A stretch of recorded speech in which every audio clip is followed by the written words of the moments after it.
Guys, ngayon nga pala yung nag-ano na dito. Ito, teka lang. Itong account na to, sa kuya ko po yan. Tapos itong in-upload niya ay ito. Tapos ang ano dito nasa cellphone ko yung video.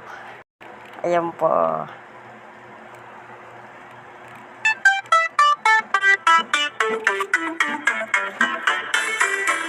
Ang galing po kasi akong gumamit ng chat.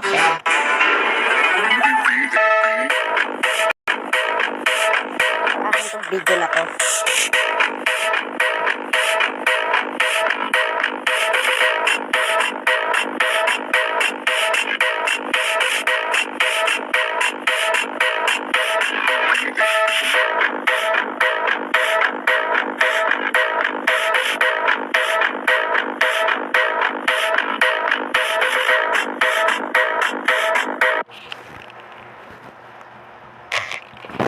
Kinuha niya lang po yung aking video.